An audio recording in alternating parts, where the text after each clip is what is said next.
Hello everyone, कैसे हैं सब लोग। आप तो अपन पढ़ रहे हैं प्रोटीन के स्ट्रक्चर्स के बारे में। प्राइमरी एंड सेकेंडरी स्ट्रक्चर अपन ने पहले देख ली है।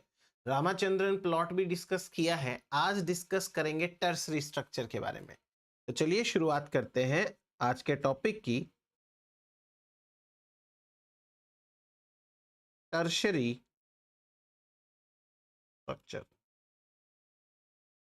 टर्सरी स्ट्रक्चर क्या होती है, कैसे बनती है, उससे पहले एक बार अपन सेकेंडरी स्ट्रक्चर की दो इंपॉर्टेंट बातें समझ लेते हैं। उसके बाद अपने को टर्सरी स्ट्रक्चर बहुत अच्छे से समझ में आएगी। जैसे मान लो कोई भी सेकेंडरी स्ट्रक्चर है, चाहे वो कोई अल्फा हेलिक्स है या फिर वो कोई पैरेलल या एंटी पैरेलल बीटा चेन है, कोई सी भी हो, और इस तरीके से हाइड्रोजन बॉन्ड है वो बने हुए हैं यहां पे, तो ये दोनों ही जो सेकेंडरी स्ट्रक्चर्स हैं, और कॉमन यही होती है इसलिए मैंने यही ली। इनके बारे में दो बातें याद रखनी है। कौन सी दो बातें याद रखनी है? पहली बात यह है कि सेकेंडरी स्ट्रक्चर के अंदर हमने बात करी थी कि अमाइनो एसिड की जो साइड चेन होती है वो इन्वॉल्व नहीं होती है। तो साइड चेन का कोई इंटरेक्शन नहीं है। Side chain is not involve in secondary structure. Secondary structure के अंदर साइड चेन इन्वॉल्व नहीं है। दूसरा, क्या आप ये समझ पा रहे हैं कि ये जो सेकेंडरी स्ट्रक्चर है उसको कौन सी इंटरेक्शन, कौन सा बॉन्ड स्टेबलाइज कर रहा है? ये जो हेलिक्स दिख रहा है, ये हेलिक्स किसकी वजह से बना, या जो बीटा स्ट्रैंड है वो शीट की फॉर्म में किसकी वजह से बन रहे हैं? तो आई थिंक आप सही गैस कर रहे हैं, hydrogen bonding. So hydrogen bonding stabilise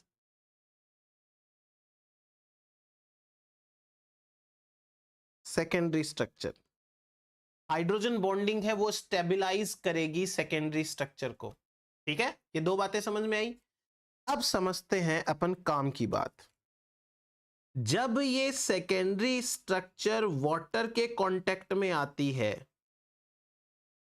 water, तो जो अमाइनो एसिड की साइड चेन्स हाइड्रोफोबिक है, या यूं कहें जो हाइड्रोफोबिक अमाइनो एसिड्स है, जैसे आइसोल्यूसिन हो गया, वेलिन हो गया, ये हाइड्रोफोबिक अमाइनो एसिड पानी से दूर भागने की कोशिश करेंगे। दूर भागने की एक सिंपल सा एग्जांपल समझने की कोशिश करो कि जैसे मान लीजिए कोई ऑयल है, घी है, तेल है। ठीक है, अब ये जो घी या तेल है, अगर हम इसे सॉलिड सरफेस पे रखें तो ये फैलने की कोशिश करता है, लेकिन जब इसके चारों तरफ पानी इकट्ठा होगा तो ये पानी क्या करेगा, इसको कॉम्पैक्टली अरेंज करेगा।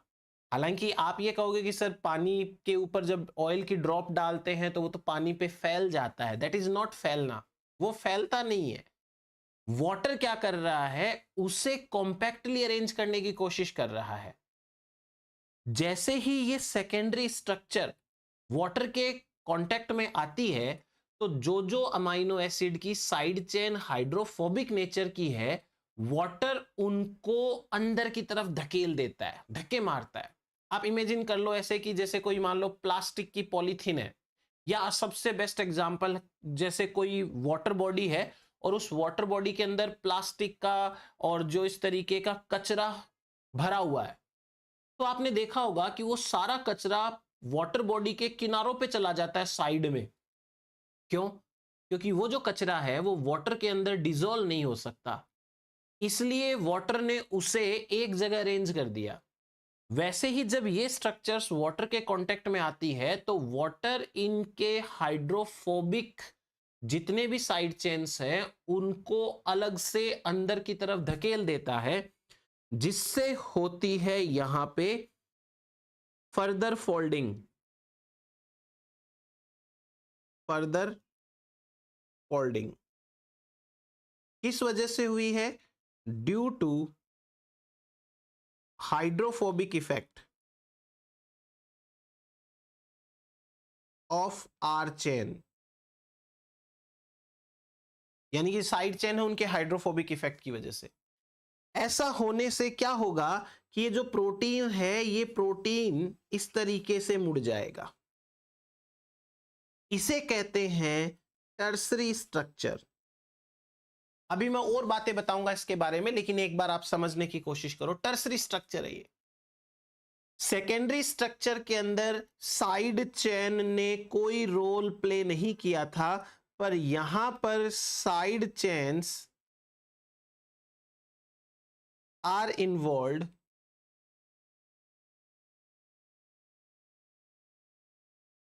in the formation of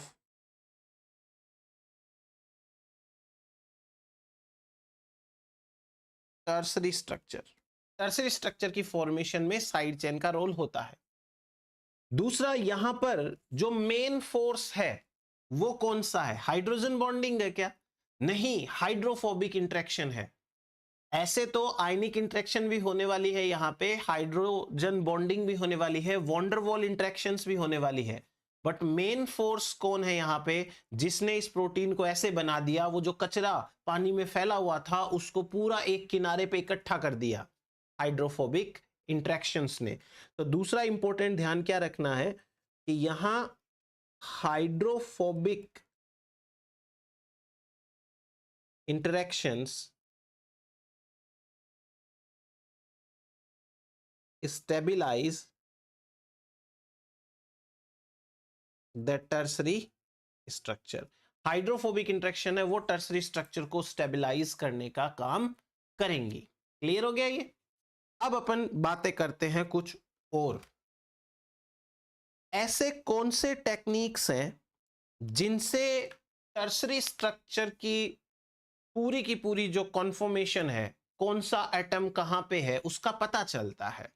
तो 3 आपको टेक्निक्स पढ़नी है जो अपन 13th यूनिट में पढ़ेंगे, अभी नहीं बीच में लाएंगे। वो टेक्निक से हम टर्सरी स्ट्रक्चर की स्टडी करते हैं। तो अपन लिख सकते हैं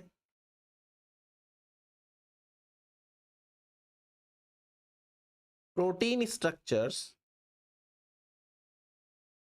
आर डिटरमाइंड बाय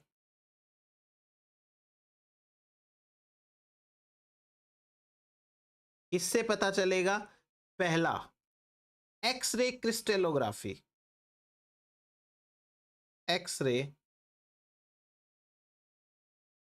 क्रिस्टलोग्राफी। दूसरा एक टेक्निक है न्यूक्लियर मैग्नेटिक रेजोनेंस, एनएमआर। और तीसरा एक है क्रायो इलेक्ट्रॉन माइक्रोस्कोपी। ये तीनों की तीनों टेक्निक्स हैं जिनसे कि प्रोटीन की स्ट्रक्चर का पता चलता है, डिटरमाइन की जाती है प्रोटीन की स्ट्रक्चर का। अब मैं आपको बताता हूं 2 important points from the exam point of view. 2 proteins हैं, एक का नाम है मायोग्लोबिन और दूसरा प्रोटीन है हीमोग्लोबिन।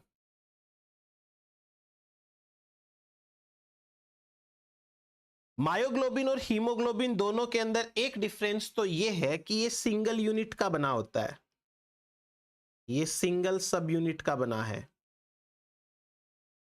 और हीमोग्लोबिन है उसमें 2 अल्फा 2 बीटा होती है, सुन तो रखा ही होगा, बाद में मैं पढ़ाऊंगा अच्छे से, वो बाद की बात है। तो इसके अंदर ये ओलिगोमेरिक होता है,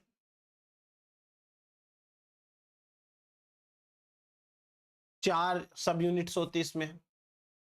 दोनों की जो एक कॉमन पॉइंट या कॉमन बात है वो ये है कि मायोग्लोबिन पहला सिंगल सब यूनिट वाला प्रोटीन था जिसकी डिटेल्ड स्ट्रक्चर स्टडी की गई, और हीमोग्लोबिन पहला ओलिगोमेरिक प्रोटीन था जिसकी डिटेल स्ट्रक्चर स्टडी करी गई। तो अपन ऐसे लिख लेंगे, it was the first protein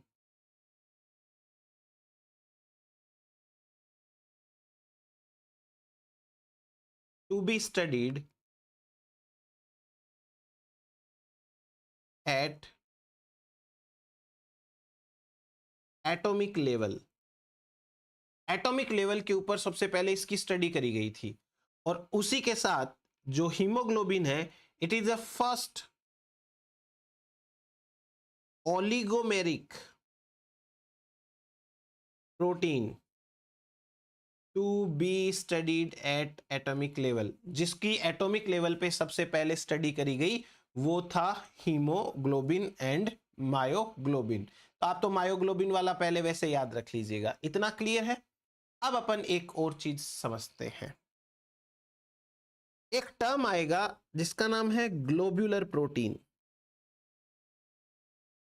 globular protein. Globular protein किसे कहते हैं? अभी अभी आपने एक डायग्राम देखा था पीछे, जिसके अंदर मैंने ऐसे बनाया था कि एक फोल्डेड प्रोटीन है जिसको हमने कहा था टर्सरी स्ट्रक्चर। इसी टर्सरी स्ट्रक्चर को बोलते हैं ग्लोब्यूलर प्रोटीन। टर्सरी स्ट्रक्चर को ही हम ग्लोब्यूलर स्ट्रक्चर बोल सकते हैं। समझो बात को। अब इसमें आपको क्या क्या पॉइंट्स है जो यहां पे अच्छे से समझ में आ रहे हैं? पहला पॉइंट मुझे यह समझ में आ रहा है कि जो ग्लोब्यूलर प्रोटीन होता है वो एक टाइप का कॉम्पैक्टली फोल्डेड प्रोटीन होता है जो अपनी टर्सरी स्ट्रक्चर में प्रेजेंट है। यानी कि जो प्रोटीन टर्सरी स्ट्रक्चर तक पहुंच गया ना, उसको ग्लोब्यूलर प्रोटीन बोल सकते हो आप। तो पहली खास बात तो ये है। अब आपसे ये पूछे कि ग्लोब्यूलर प्रोटीन किसने बनाया, तो आप कह सकते हो कि hydrophobic interactions, hydrophobic interactions are the driving force for its formation।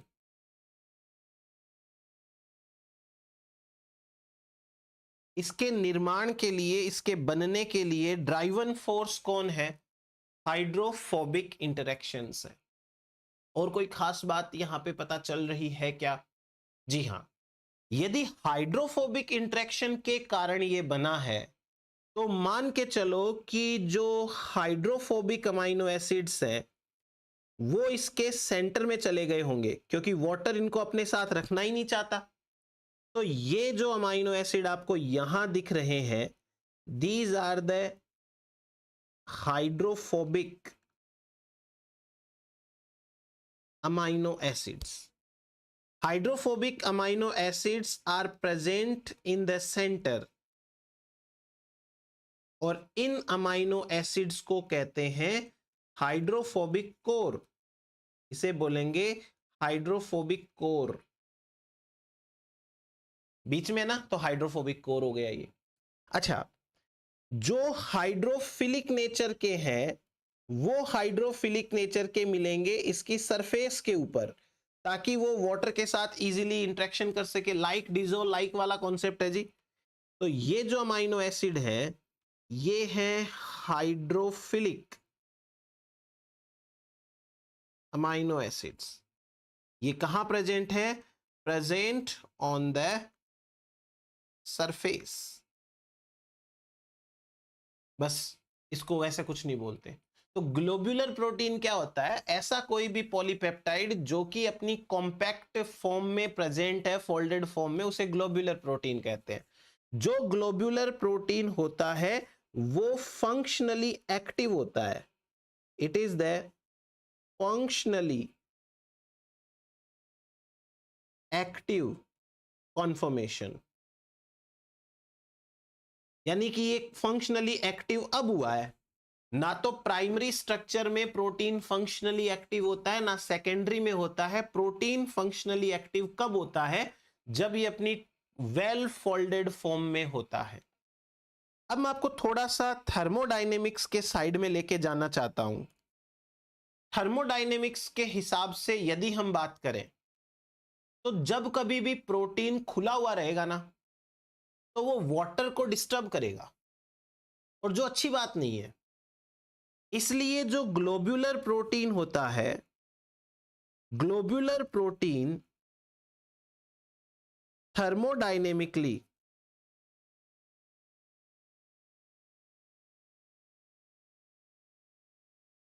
Favourable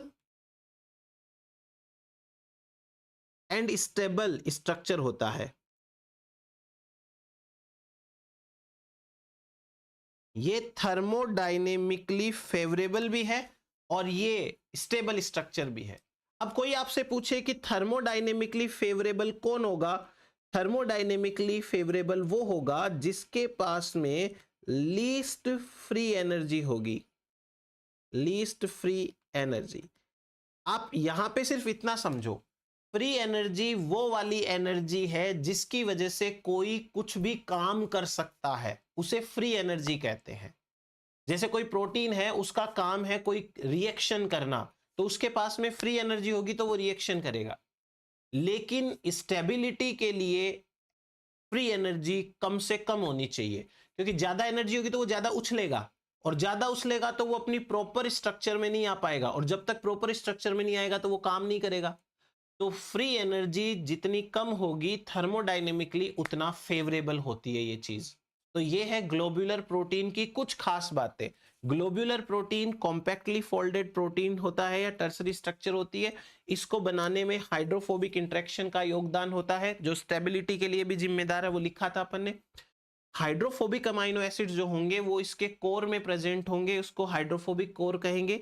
जो हाइड्रोफिलिक होंगे वो वाटर के कांटेक्ट में रहेंगे, क्योंकि इसके चारों तरफ इधर क्या है, इधर तो वाटर ही वाटर है, इधर तो वाटर ही वाटर है, इसलिए वाटर के कांटेक्ट के अंदर रहना भी जरूरी होता है। फिर टर्सरी स्ट्रक्चर है जो फंक्शनली एक्टिव स्ट्रक्चर होती है, और थर्मोडायनेमिकली ये एक तरीके से स्टेबल एंड फेवरेबल है। इसी ग्लोब्यूलर प्रोटीन का एक नाम और है, इसको आप नेटिव स्ट्रक्चर भी बोल सकते हो,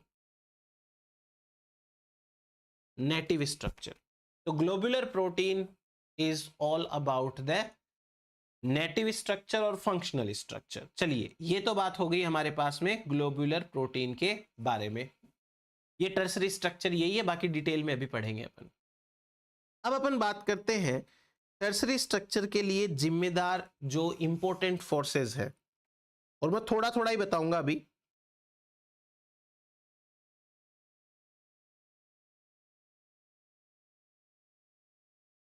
important forces for tertiary structure, सबसे पहले और सबसे मेन है वो है हाइड्रोफोबिक इंटरेक्शन।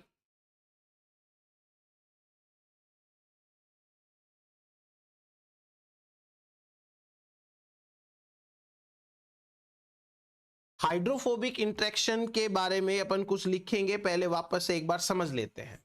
देखना, जैसे सपोज करो कि ये है कोई एक सेकेंडरी स्ट्रक्चर लेट से, और इस सेकेंडरी स्ट्रक्चर में जो साइड चेन्स हैं वो साइड चेन्स बाहर की तरफ निकली है, वो मैंने आपको पहले भी बताया था। ऐसे जब इसे वाटर के अंदर डाला जाता है, जब इसको वाटर के अंदर लेट सपोज कि मतलब ऐसे, अब मैं तो आपको एक्सपेरिमेंटली बता रहा हूं, बाकी सेल में तो वाटर होता ही है, तो सेल में तो वाटर होगा ही होगा। तो जब इसे वाटर के अंदर डाला जाता है तो वाटर क्या करता है, वाटर इस प्रोटीन के चारों तरफ एक अच्छे से कवरिंग बना लेता है। ये वाटर की एक कवरिंग सी बन जाती है। ये है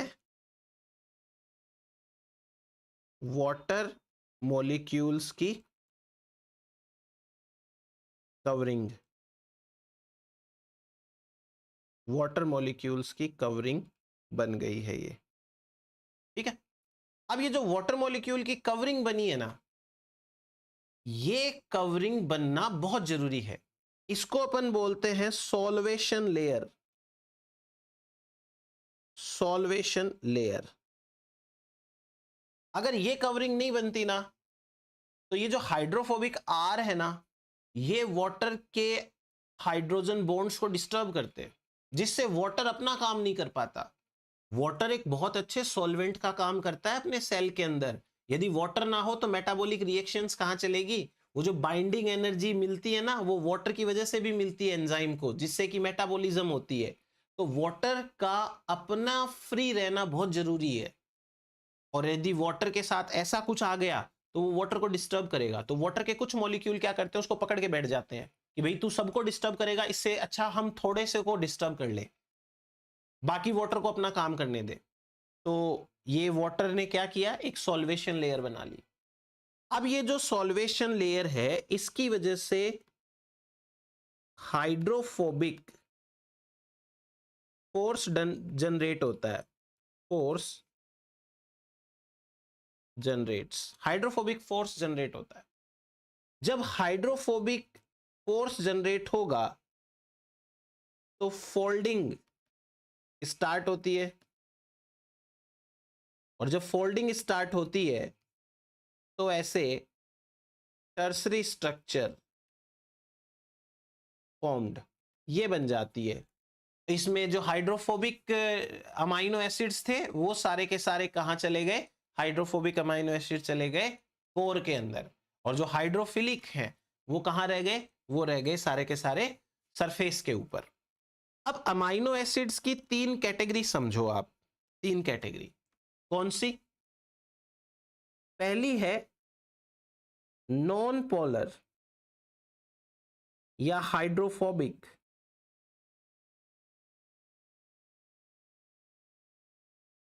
अमाइनो एसिड्स, दूसरी है हाइड्रोफिलिक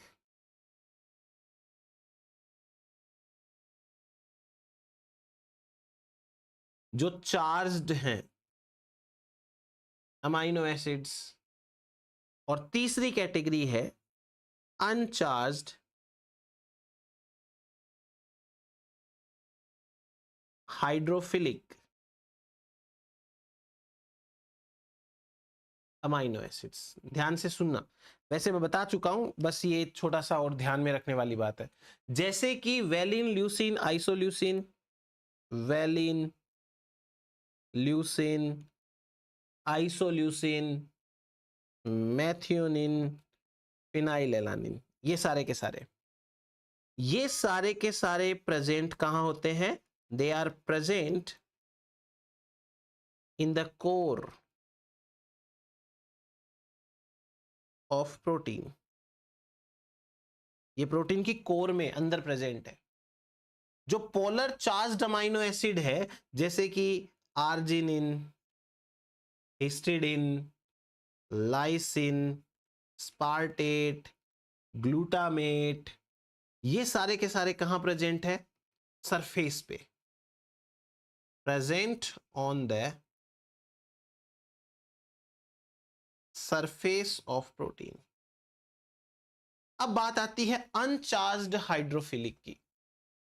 जो है तो हाइड्रोफिलिक, लेकिन ये अनचार्ज्ड है, और ऐसे में जैसे एक तो आ गया सेरीन, एक आ गया थ्रियोनिन, एक आ गया एस्पाराजीन, एक आ गया ग्लूटामीन, और एक आ गया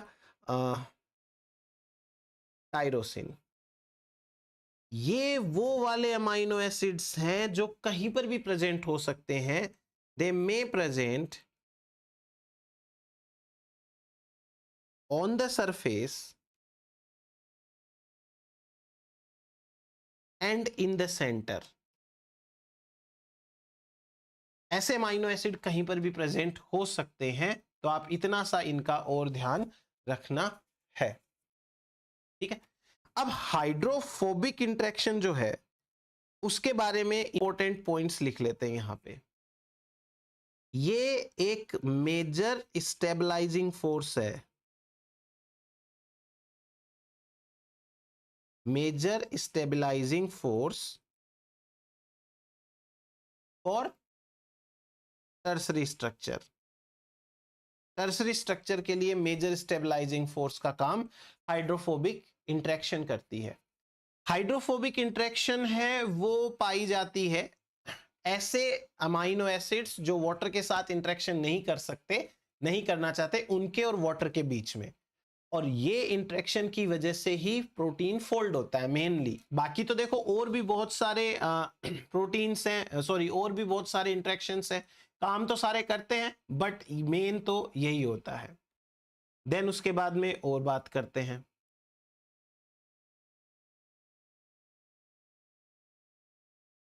आयनिक interactions,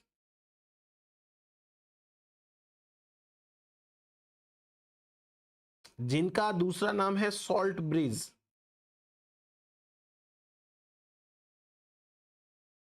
and van der Waals forces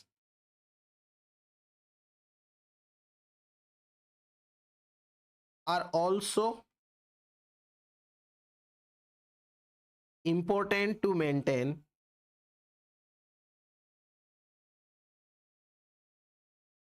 tertiary structure. ये भी इंपॉर्टेंट है टर्सरी स्ट्रक्चर को मेंटेन करने के लिए। अब यदि टर्सरी स्ट्रक्चर की आपको कोई डेफिनेशन पूछे तो आप कैसे बताओगे?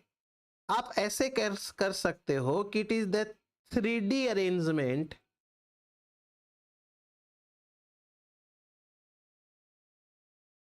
of all the atoms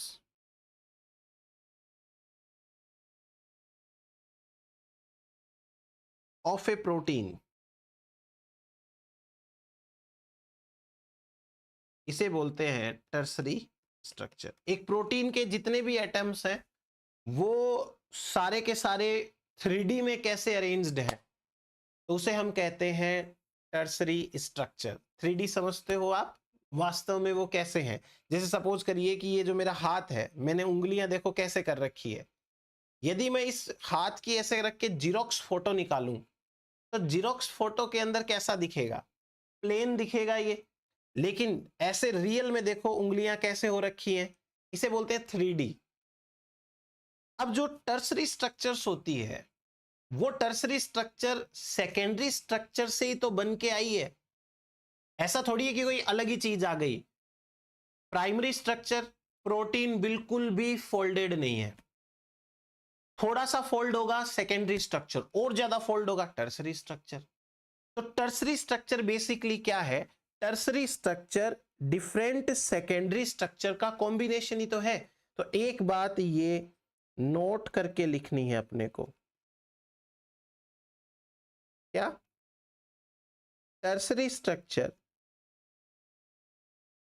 is the combination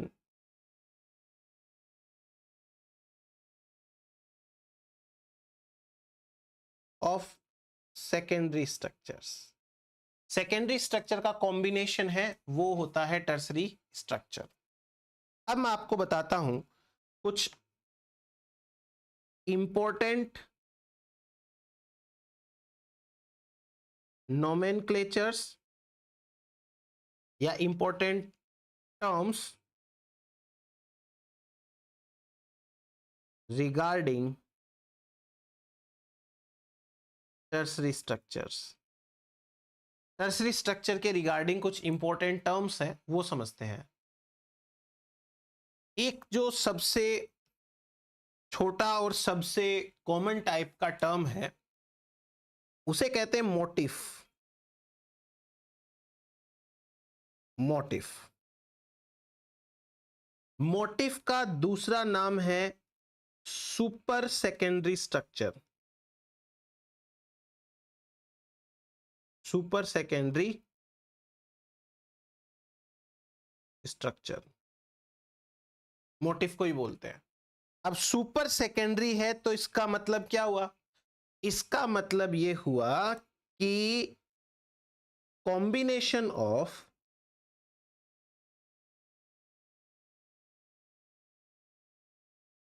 one और फ्यू सेकेंडरी स्ट्रक्चर्स, इसे कहते हैं मोटिफ।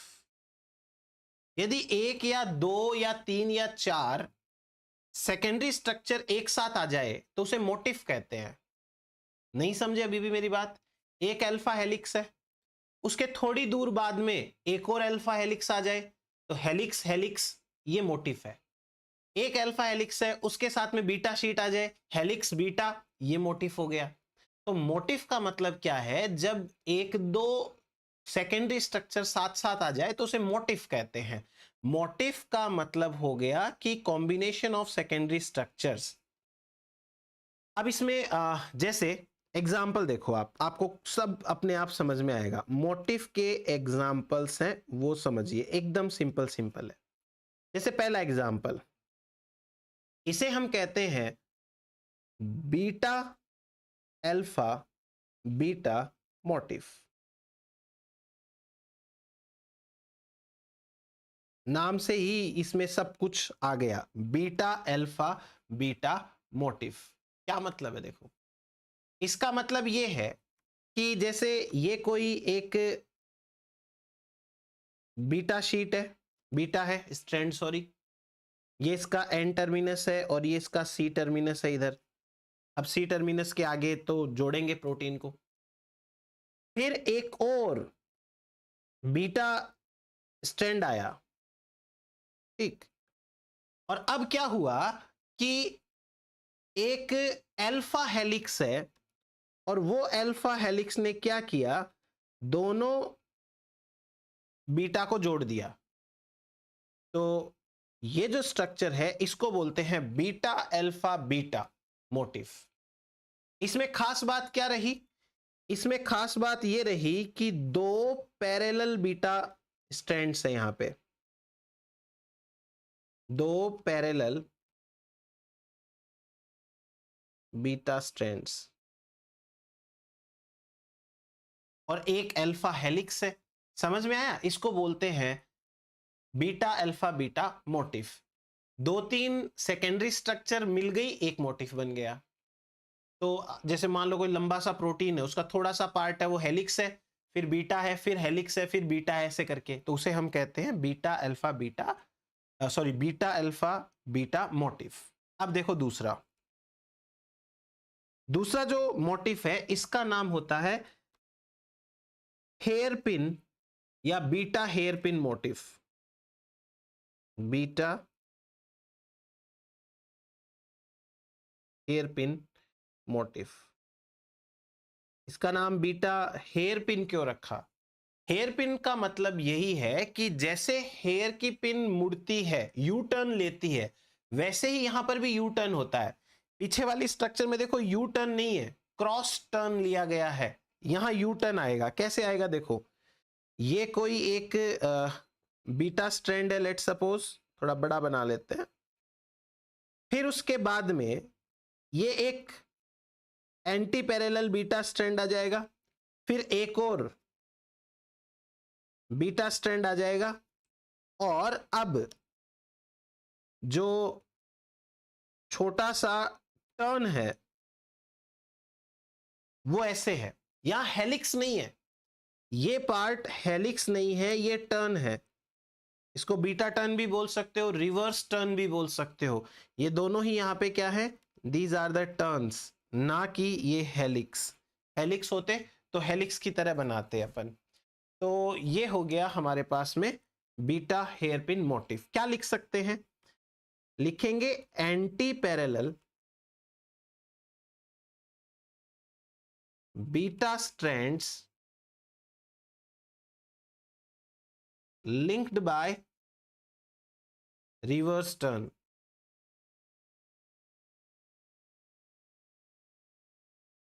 ये रिवर्स टर्न है उससे लिंक्ड रहते हैं। तो ये हो गया। उसके बाद में देखो एक और देखते हैं, तीसरे टाइप का है अल्फा अल्फा मोटिफ। अब इस अल्फा अल्फा मोटिफ की एक खास बात है। क्या खास बात है, इसके अंदर दो अल्फा हेलिक्स होंगे। ये एक अल्फा हेलिक्स हो गया, और दूसरा जो अल्फा हेलिक्स होगा वो इसके एंटी पैरेलल होगा, और ऐसे क्रॉस लिंक सा बनेगा, और इन दोनों को जोड़ने का काम करेगा एक टर्न। तो ये तो आ गया टर्न, और जो दो मैंने हेलिक्स बना दिए हैं वो हेलिक्स हैं ही। तो ये हो गया अल्फा अल्फा मोटिफ। इसमें हम क्या लिखेंगे कि अल्फा अल्फा मोटिफ है two antiparallel alpha helix joined by turn, या रिवर्स टर्न भी बोल सकते हो। अब मैं आपको इसमें एक एग्जाम्पल समझाता हूं जिसको आपको याद रखना है। और एग्जाम्पल क्या है? एग्जाम्पल है alpha keratin, alpha keratin and carboxy peptidase A, carboxy peptidase A. ये जो दोनों ही प्रोटीन्स हैं, इन दोनों प्रोटीन्स के अंदर पाए जाते हैं parallel alpha alpha motif, parallel alpha alpha motif. तो ये हो गया हमारे पास में अल्फा मोटिफ के बारे में। अब इस अल्फा मोटिफ का ही एक दूसरा फॉर्म है, इसे कहते हैं हेलिक्स टर्न हेलिक्स। नाम से ही स्पष्ट है, हेलिक्स है, टर्न है, हेलिक्स है। अल्फा अल्फा मोटिफ भी तो यही है, दो हेलिक्स और एक टर्न है। हेलिक्स टर्न हेलिक्स ऐसे ही बनाया जाएगा, बट इसमें ये दोनों एक दूसरे को क्रॉस लिंक ऐसे करेंगे, ये जरूरी नहीं है। ये एक हेलिक्स हो गया, ये दूसरा हेलिक्स हो गया, और इनके बीच में ये टर्न हो गया। इसको कहेंगे हेलिक्स टर्न हेलिक्स मोटिफ, है ना। हेलिक्स टर्न हेलिक्स मोटिफ ऐसे लिख लेना आप। और ये किस में पाया जाएगा? ये प्रेजेंट होता है मैनी डीएनए बाइंडिंग प्रोटीन्स में। बहुत सारे डीएनए बाइंडिंग प्रोटीन्स होते हैं जिनके अंदर ये प्रेजेंट होता है, हेलिक्स टर्न हेलिक्स। फिर देखो एक और चीज मजेदार, एक और मोटिफ होता है जिसे कहते हैं ग्रीक की मोटिफ। ग्रीक की मोटिफ एक बढ़िया सी डिजाइन सी है, तो उसको अपन कहते हैं ग्रीक की मोटिफ। एक बढ़िया सी डिजाइन बनेगी, तो कैसे बनती है मैं समझा देता हूं। यहां पर 4 बीटा स्ट्रैंड्स होते हैं, 4 beta strands present as hairpin loop. कैसे? देखो एकदम आराम से समझना। 4 बीटा स्ट्रैंड है present as hairpin loop, और इनमें से 2 and 2 एंटी पैरेलल होते हैं। डायग्राम बनते ही सब समझ में आएगा, देखना एक बार। मान लो कि ये है पहला बीटा स्ट्रैंड, ये हो गया एक दूसरा बीटा स्ट्रैंड, और इनके बीच में ये कोई ऐसे लूप है, और फिर उसके बाद में ये हो गया तीसरा, और ये हो गया चौथा। अब है ना, मैं आपको एक काम करता हूं, समझाने के पर्पज से आपको मैं इनकी नंबरिंग करूंगा। इसको 1 नंबर बोलेंगे, इसको 2 नंबर बोलेंगे, इसको 3 नंबर बोलेंगे, इसको 4 नंबर बोलेंगे। और देख लो, 2 जो है उनकी डायरेक्शन क्या है और 2 की डायरेक्शन क्या है। एंटी पैरेलल हो गए ना ये एक दूसरे के, एंटी पैरेलल। तो 2 and 2 एंटी पैरेलल होते हैं। अब क्या करना है, ध्यान से समझना मेरी बात को। ये जो ऊपर के 2 नंबर और 3 नंबर है ना, इनको फोल्ड करके इस डायरेक्शन में नीचे लाना है, फोल्डिंग। कैसे करेंगे ये फोल्डिंग? तो उससे एक पैटर्न बनेगा, उसको ग्रीक की बोल देंगे अपन। कैसे करेंगे ये फोल्डिंग? समझ लो, सिंपल सी बात है। आप ऐसे इमेजिन करो कि जो स्ट्रक्चर मैंने बनाई वैसी कोई वास्तव में एक पतली सी लचीली स्ट्रक्चर है, कोई प्लास्टिक की या रबर की बनी हुई स्ट्रक्चर है। आप क्या करो, आप 1 नंबर और 4 नंबर को अपनी उंगली से ऐसे पकड़ लो और हिलने मत देना। 1 नंबर और 4 नंबर, इमेजिन कर रहे हो, 1 नंबर और 4 नंबर आपने पकड़ लिया, 2 नंबर और 3 नंबर यहां ऊपर है। अब मैं क्या करूंगा, मैं अपने एक हाथ से 2 और 3 के बीच में पकड़ लूंगा और उसको नीचे ऐसे बेंड कर दूंगा।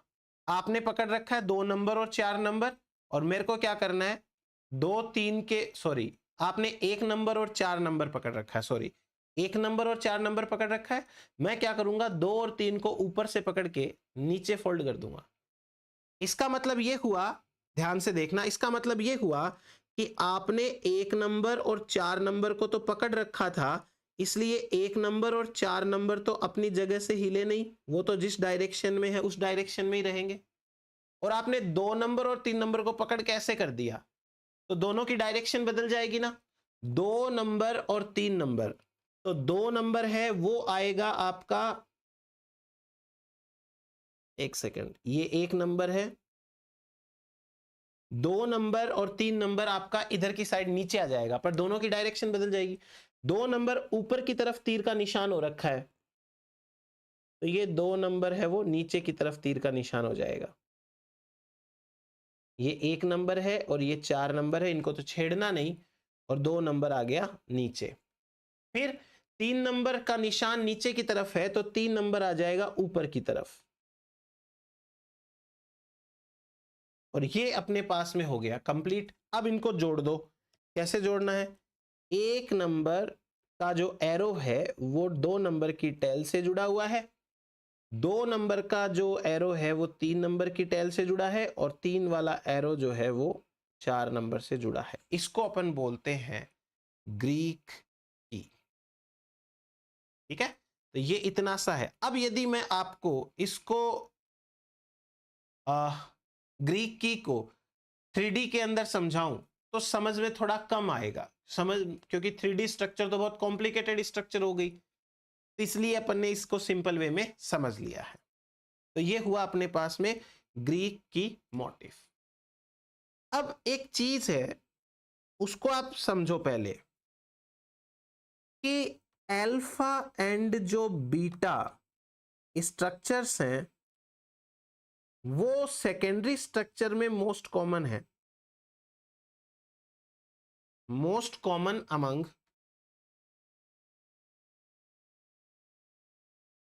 Secondary structure.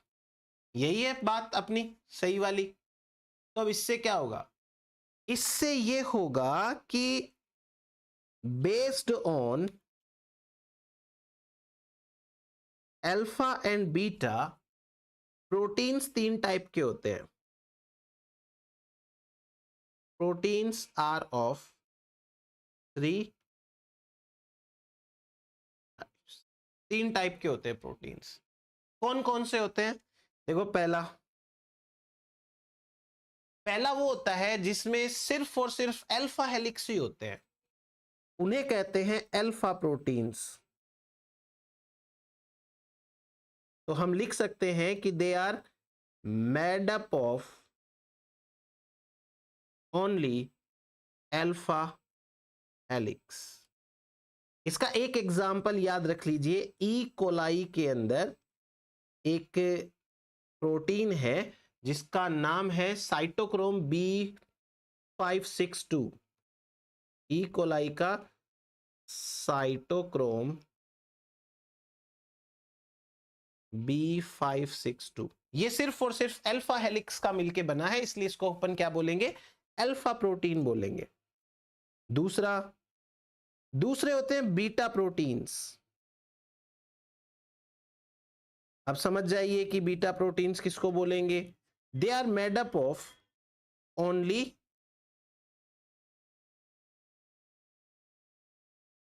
Beta sheets. ये बीटा शीट्स हैं, उसी के केवल और केवल बने रहते हैं। तो ऐसे में एग्जाम्पल क्या जाएगा, एग्जाम्पल आएगा इम्यूनोग्लोब्युलिन।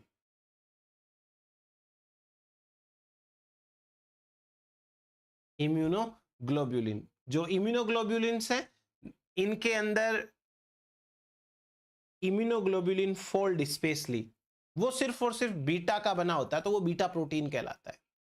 और अब जो मोस्ट कॉमन है वो है alpha beta protein.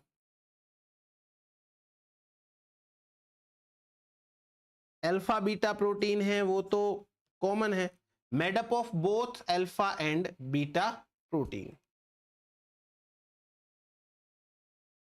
Made up of both alpha and beta structures. इनमें अल्फा स्ट्रक्चर्स भी है, बीटा स्ट्रक्चर्स भी है, जैसे कि लैक्टेट डिहाइड्रोजिनेज, या फिर एग्जाम्पल में हम लिख सकते हैं मोस्ट प्रोटीन्स।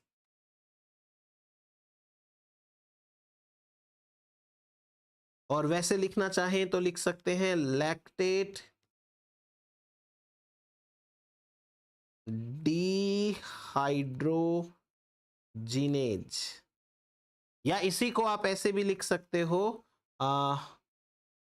मतलब सॉरी, दूसरा एक और है कार्बोक्सी पेप्टिडेज ए।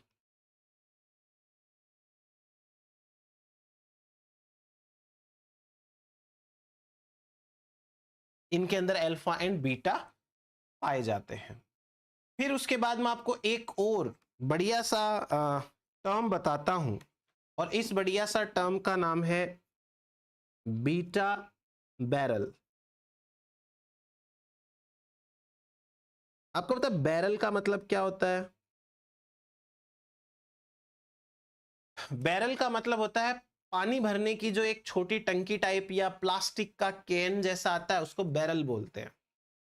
पानी भरने का जो छोटा प्लास्टिक का कैन टाइप आता है, बैरल। अब कई बार क्या होता है कि बहुत सारी जो बीटा स्ट्रैंड्स हैं वो एक दूसरे के ऊपर रोल अप हो जाती हैं। बीटा स्ट्रैंड्स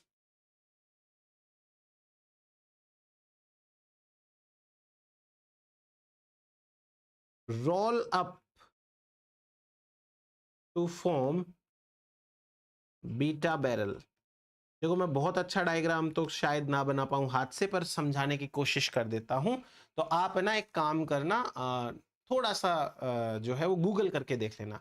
देखो क्या होगा कि जैसे ये कोई एक बीटा स्ट्रैंड है, इसके साथ ये दूसरा बीटा स्ट्रैंड है, इसके पास में ये तीसरा बीटा स्ट्रैंड है ना, ऐसे करके।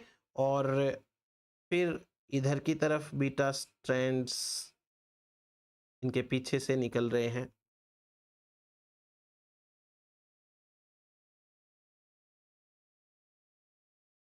और इनको जब आप देखोगे तो आपको ऐसे समझ में आएगा, एक का इस तरीके से ऐसे करके, ऐसे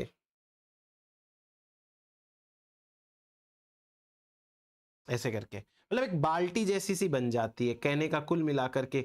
जैसे सपोज करो कि मैं एक बार ऐसे बना देता हूं, इसमें ये जो लाइंस हैं, ये लाइंस है वो बीटा शीट्स है, हाँ ठीक है, ऐसे मान लेना ये लाइंस जो है ये बीटा शीट्स है, इनको बीटा बैरल बोलते हैं। एक बार आप वो करके देखना।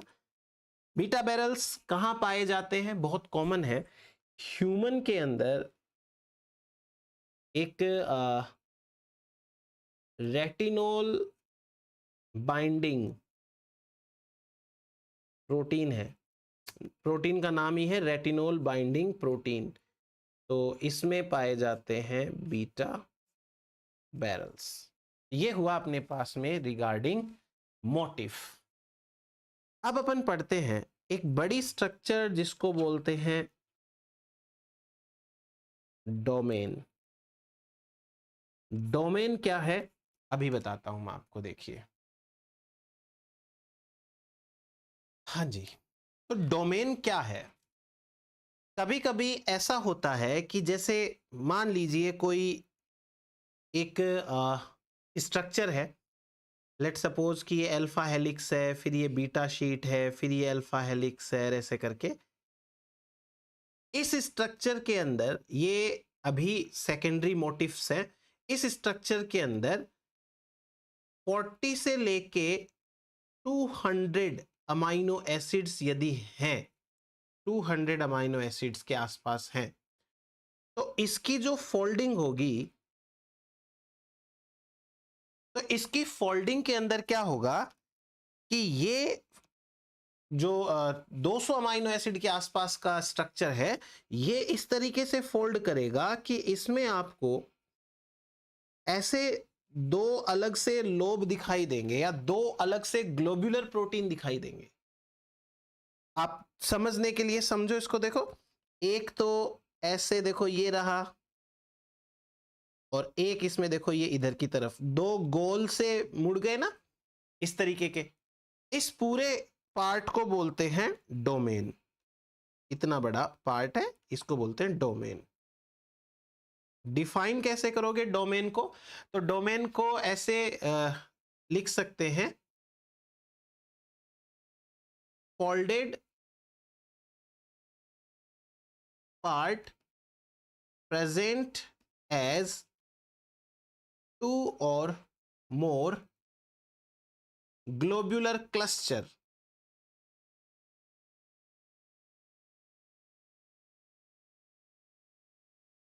फोल्डेड पार्ट है जो प्रेजेंट है as two or more globular cluster.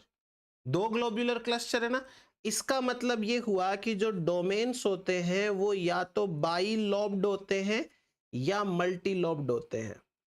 Multi lobbed, by lobbed या मल्टी लॉब्ड है वो होते हैं।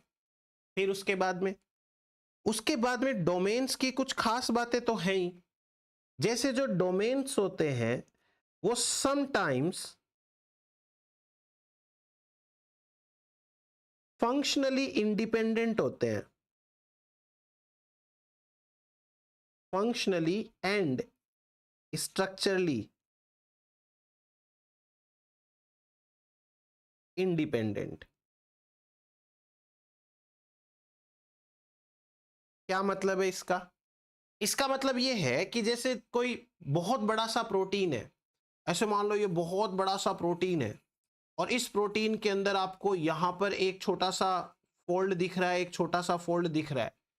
तो ये दोनों के दोनों फोल्ड्स जो हैं, हो सकता है ये कुछ अलग ही काम कर रहे हो और पूरा प्रोटीन अलग ही काम कर रहा हो।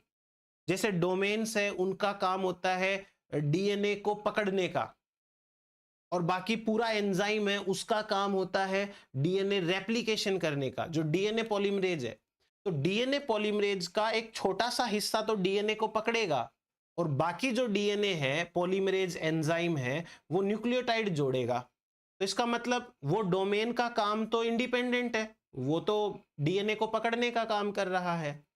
ऐसे में ही डोमेन्स के काम इंडिपेंडेंट हो सकते हैं।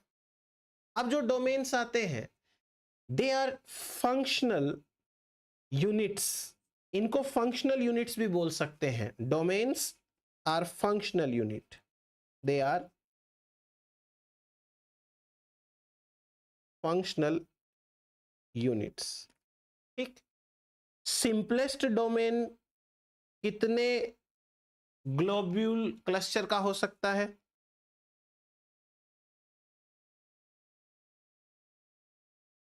तो सिंपलेस्ट डोमेन के अंदर कम से कम दो जो क्लस्टर हैं वो तो होने ही चाहिए। अब इसका मैं आपको एक एग्जाम्पल बताता हूं। देखो, एक एग्जाम्पल है जो अगले पेज पे ले लेता हूं मैं। एग्जाम्पल है glyceraldehyde 3 phosphate dehydrogenase enzyme.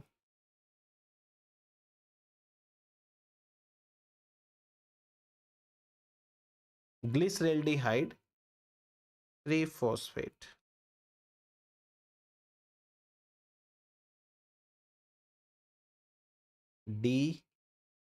Dehydrogenase. इसकी खास बात देखो, इसके अंदर एक तो ऐसे डोमेन होता है, सॉरी क्लस्टर होता है, और एक ऐसे क्लस्टर होता है। ये दो आपको ग्लोब्यूलर स्ट्रक्चर दिख रही हैं, बस यही पूरा का पूरा एंजाइम भी है। इसकी खास बात यह है कि इस डोमेन में यहां पर जो अमाइनो एसिड्स हैं, डोमेन नहीं क्लस्टर में, ये amino acids NAD+ binding site होते हैं। NAD+ बाइंडिंग साइट होते हैं। और जो दूसरा वाला है, ये दूसरा ग्लिसरेल्डिहाइड 3 फॉस्फेट, मैं शॉर्ट में लिख रहा हूं, ग्लिसरेल्डिहाइड 3 फॉस्फेट बाइंडिंग साइट होता है। यहां पर ग्लिसरेल्डिहाइड 3-फॉस्फेट जुड़ता है और उसके ऊपर NAD बाइंडिंग साइट होता है। अब आपको मैं एक और चीज बताता हूं बहुत अच्छी सी।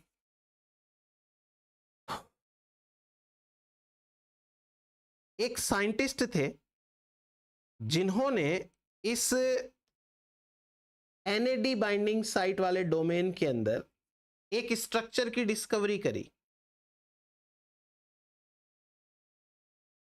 और इस स्ट्रक्चर में ये वाला जो पार्ट है वो है बीटा, ये वाला पार्ट है वो है अल्फा, ये पार्ट है बीटा, ये पार्ट है अल्फा, और ये पार्ट है बीटा, मतलब beta strand, alpha beta alpha, 3 beta 2 बीच में अल्फा।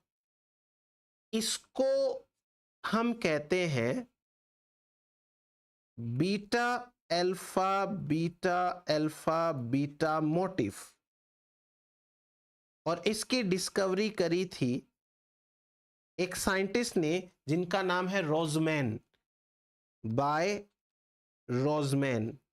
तो इन्होंने अपने नाम पे इसका नाम रखा रोजमैन डोमेन, सॉरी मोटिफ, रोजमैन मोटिफ। तो ये हो गया एक और अपने पास में रोजमैन मोटिफ, या रोजमैन फोल्ड भी बोल सकते हैं इसको।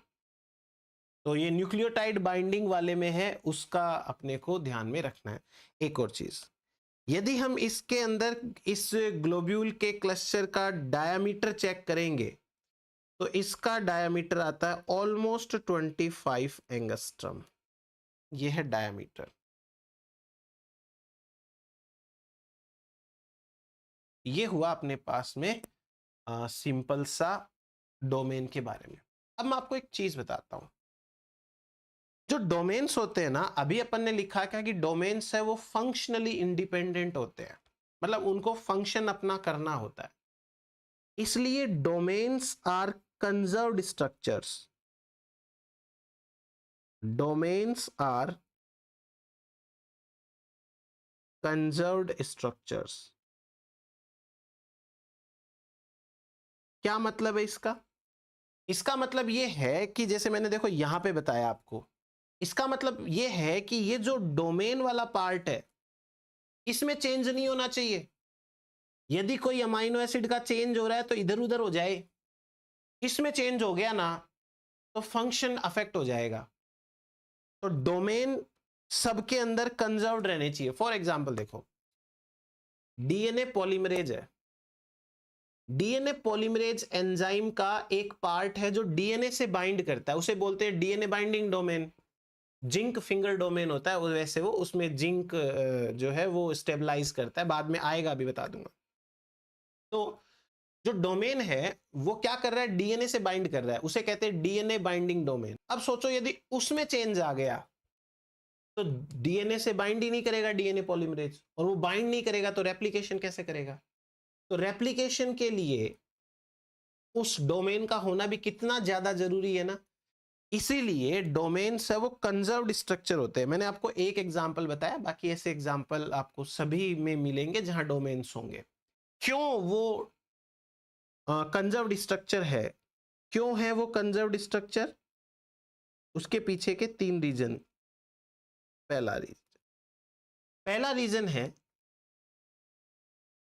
कि इनकी स्टेबल फोल्डिंग होती है,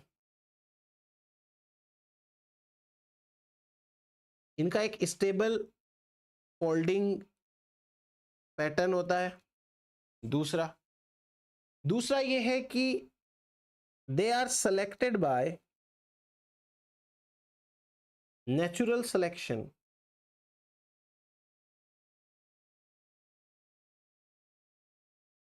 इनको नेचुरल सिलेक्शन द्वारा सेलेक्ट किया गया है क्योंकि यही सबसे अच्छे स्ट्रक्चर्स है। इनसे अच्छा स्ट्रक्चर मिलता तो नेचर उसको सेलेक्ट करती।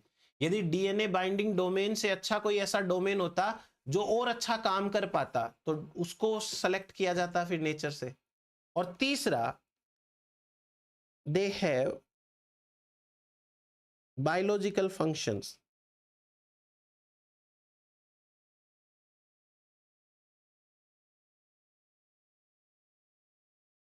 इनमें कुछ ना कुछ बायोलॉजिकल फंक्शन होता है। जैसे एक एग्जांपल देखो, एक एंजाइम है जिसका नाम है साइटोक्रोम सी।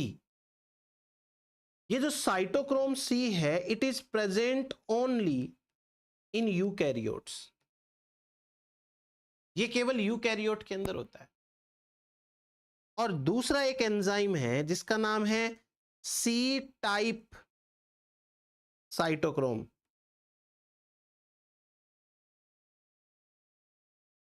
ये प्रेजेंट होता है प्रोकैरियोट के अंदर।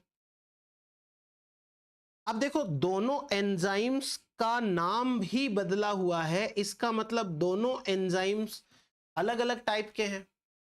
लेकिन इन दोनों एंजाइम की पता खास बात क्या है?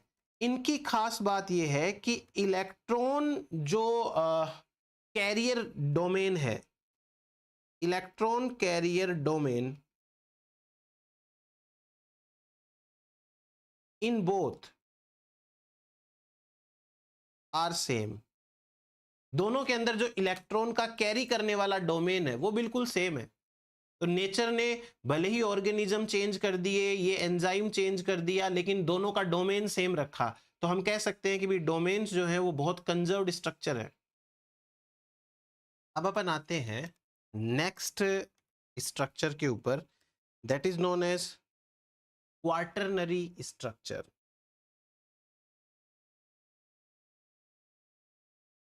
Quaternary structure. क्वार्टरनरी स्ट्रक्चर सारे के सारे प्रोटीन्स के लिए नहीं होती है। क्वार्टरनरी स्ट्रक्चर का मीनिंग क्या है, आप वो समझने की कोशिश करो। जैसे सपोज करो कि ये एक पॉलीपेप्टाइड है, इसको मैं बोल देता हूं पॉलीपेप्टाइड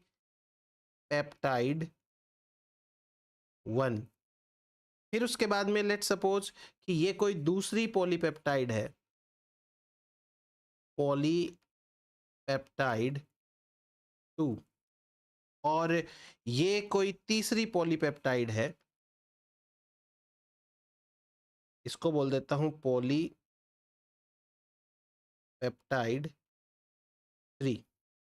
अब क्या होता है कि नेचर में किसी रीजन से इवोल्यूशन के दौरान ऐसा हुआ यहां पे कि ये तीनों की तीनों पॉलीपेप्टाइड्स आपस में जुड़ गई। ये तीनों की तीनों पॉलीपेप्टाइड्स आपस में जब जुड़ जाती हैं तो जो रिजल्टिंग स्ट्रक्चर निकल के आती है उस स्ट्रक्चर को अपन बोलते हैं क्वार्टरनरी स्ट्रक्चर। तो ये तीनों की तीनों पॉलीपेप्टाइड एक दूसरे से जुड़ चुकी हैं। बहुत सारे इंटरेक्शंस होते हैं यहाँ पे, नॉन कोवेलेंट भी होते हैं, मोस्टली नॉन कोवेलेंट होते हैं, कभी कभी डाइसल्फाइड बॉन्ड भी हो सकता है। अब यहां से अपने को निकालना है सारा का सारा जो क्वार्टरनरी स्ट्रक्चर है उसका करेक्टर्स। जैसे ये एक पॉलीपेप्टाइड है, ये अभी अपनी टर्सरी स्ट्रक्चर में है। दूसरी पॉलीपेप्टाइड है वो भी अपनी टर्सरी स्ट्रक्चर के अंदर है। तीसरी पॉलीपेप्टाइड है वो भी अपनी टर्सरी स्ट्रक्चर के अंदर है। और जब सारी टर्सरी स्ट्रक्चर मिलके बनती है तो फाइनली ये क्वार्टरनरी स्ट्रक्चर कहलाती है। फाइनली ये क्वार्टरनरी स्ट्रक्चर। क्या क्या इसमें करेक्टर्स आपको दिखाई दे रहे हैं, जरा एक बार अपन लिख लेते हैं। जैसे पहला पहला करेक्टर है कि quaternary structure is made up of 2 और मोर टर्सरी स्ट्रक्चर्स।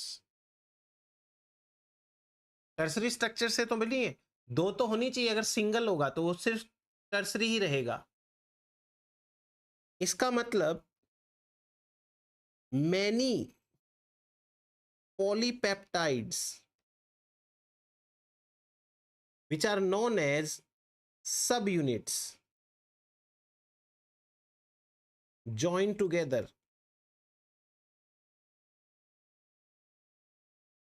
अब आती है कहानी कैसे ज्वाइन कैसे हो रही है। ये ज्वाइन हो रही है नॉन कोवेलेंट इंटरेक्शन से, join together by non covalent interactions or sometime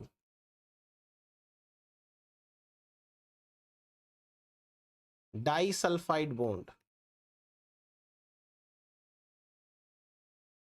disulphide bond, कभी कभी ये डाइसल्फाइड बॉन्ड से मतलब जुड़ जाती है, वरना तो ये नॉन कोवेलेंट बॉन्ड से ही या नॉन कोवेलेंट इंटरेक्शन से जुड़ी होती है। तो क्वाटरनरी स्ट्रक्चर का समझ में आया। जो भी सिंगल पॉलीपेप्टाइड के प्रोटीन्स हैं, single polypeptide proteins have only tertiary structure as final structure, as final structure। उनमें जो टर्सरी स्ट्रक्चर होती है वही तो फाइनल होती है। क्वाटरनरी किन के लिए बनेगी? जिनमें एक से ज्यादा पॉलीपेप्टाइड यानी मल्टी सब यूनिट्स जो होते हैं उन्हीं के अंदर बनती है क्वाटरनरी स्ट्रक्चर्स। अब छोटी से छोटी क्वाटरनरी स्ट्रक्चर क्या होती है? स्मॉलेस्ट क्वाटरनरी स्ट्रक्चर जिसमें दो सब यूनिट्स हो, दो सब यूनिट्स। हीमोग्लोबिन की बात करें जैसे इसमें तो 4 सब यूनिट्स होती हैं, 4 सब यूनिट्स होती हैं। इसी के साथ में आपको मैं एक और चीज समझा देता हूं। यहां पे देखो एक बार यहां पे बात करते हैं।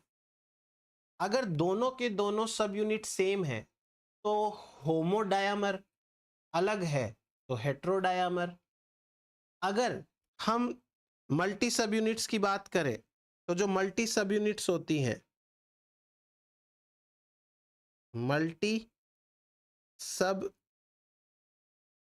यूनिट्स, इनको कहते हैं oligomer, are known as oligomer. और इसमें से जो सिंगल सब यूनिट है, single sub unit is known as प्रोटोमर।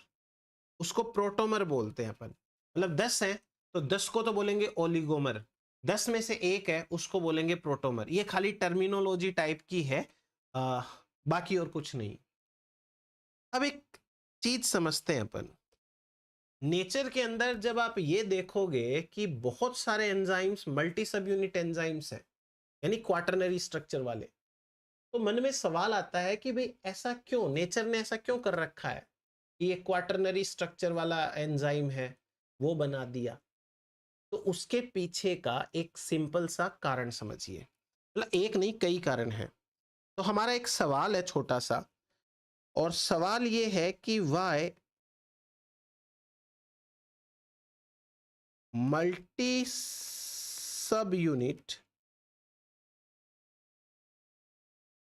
Proteins बोल दो, एंजाइम्स बोल दो,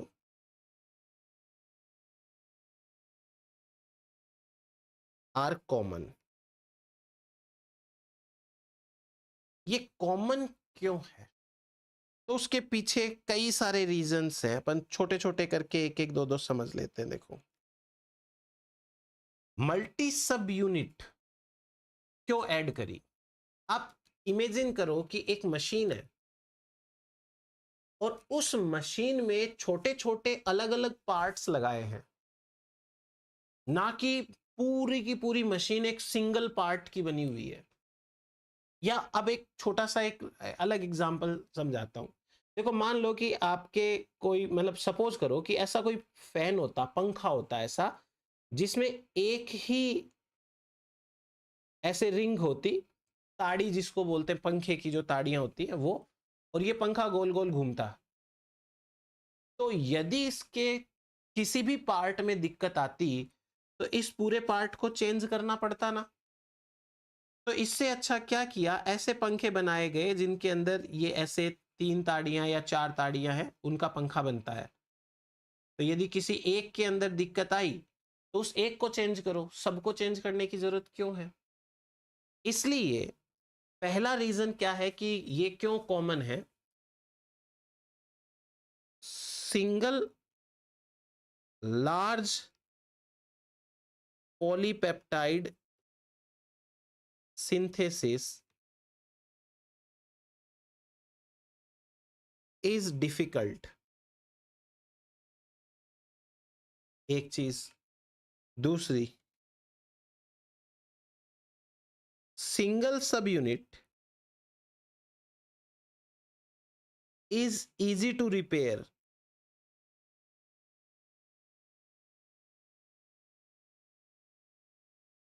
upon damage। किसी भी तरीके का मान लो डैमेज हो जाए तो जो सिंगल सब यूनिट है उसको रिपेयर करना ज्यादा इजी है। फिर उसके बाद में जब मल्टी सब यूनिट होगी तो एंजाइम की साइज लार्ज होगी। Large enzyme size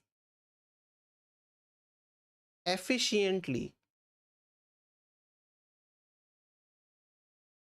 interact with protein, sorry, substrate,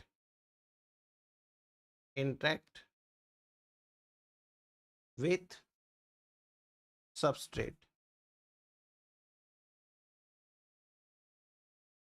तो जो लार्ज एंजाइम की साइज है वो ज्यादा अच्छे से इंटरेक्शन करेगी, ये एफिशिएंट होती है।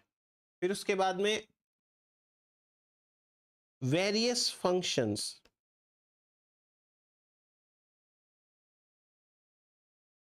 Can be performed.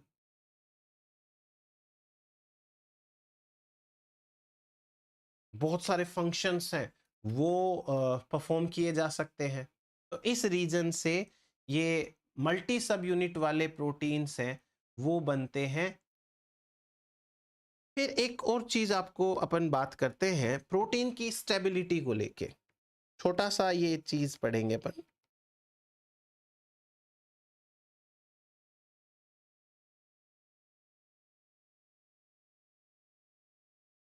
Protein stability आपको मैं कंपैरिजन करके बता देता हूं तो आपको इजीली समझ में आएगा। मान लीजिए कि 100 अमाइनो एसिड का कोई प्रोटीन है जिसमें 100 अमाइनो एसिड्स है। इसको अपन दो तरीके से समझते हैं। पहला कि ये प्रोटीन फोल्डेड कंडीशन में है, अपनी वेल फोल्डेड कंडीशन में। और जो दूसरा ये अनफोल्डेड है, ऐसे अनफोल्डेड। तो दोनों को स्टेबिलिटी पॉइंट ऑफ व्यू से अपन बात करें तो क्या मतलब कितना इसमें एनर्जी लगेगी। फोल्डेड प्रोटीन के अंदर पर अमाइनो एसिड 0.4 किलो जूल पर मोल एनर्जी लगती है फॉर डीनेचुरेशन। यदि एक अमाइनो एसिड को डीनेचर करना चाहोगे, देखो दो चीजें हैं। एक होता है टर्म डीनेचर, पहले ही एक्सप्लेन कर देता हूं मैं। देखो साइड में देखो, डीनेचर। डीनेचर का मतलब होता है अनफोल्डिंग। अनफोल्डिंग यानी कि टर्सरी स्ट्रक्चर को सेकेंडरी में बदल दो, सेकेंडरी को प्राइमरी में बदल दो। अनफोल्डिंग यानी टर्सरी स्ट्रक्चर है उसको सेकेंडरी स्ट्रक्चर में बदल दो, सेकेंडरी को प्राइमरी में बदल दो, इसको बोलते हैं डीनेचर। एक होती है हाइड्रोलिसिस। हाइड्रोलिसिस का मतलब होता है breaking of peptide bond. Peptide bond का ब्रेकडाउन। जैसे कि कोई प्रोटीन है और उसकी हाइड्रोलिसिस करी तो उसके जितने भी अमाइनो एसिड्स हैं वो सेपरेट हो गए, N amino acids.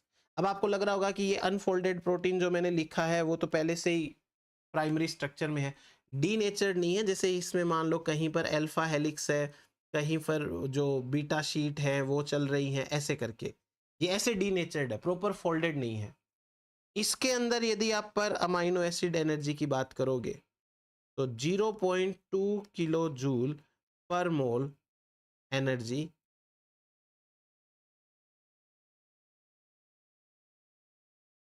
For denaturation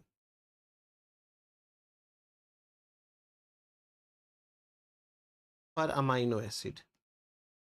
ठीक है, तो टोटल कितनी लगेगी? इसको टोटल एनर्जी रिक्वायर्ड है 40 किलो जूल, और इसको डीनेचुरेशन के लिए टोटल एनर्जी रिक्वायर्ड है 20 किलो जूल। दोनों एनर्जी के अंदर डिफरेंस समझ में आया आपको? तो ये है अपने पास में एक सिंपल सा कॉन्सेप्ट प्रोटीन स्टेबिलिटी का। बस इतना ही याद रखना है कि जो फोल्डेड प्रोटीन होता है, वो फोल्डेड प्रोटीन में अमाइनो एसिड को डीनेचर करना है। मतलब कि अगर वो टर्सरी स्ट्रक्चर में तो उनको सेकेंडरी में लाना है, सेकेंडरी में है तो वो प्राइमरी में लाना है, तो उसके लिए इतनी एनर्जी लगेगी। और यदि अनफोल्डेड है तो उसमें कम एनर्जी में ही काम चल जाएगा, है ना? ओके, नेक्स्ट एक कॉन्सेप्ट पढ़ते हैं अपन, इसे बोलते हैं हाइड्रोपैथी।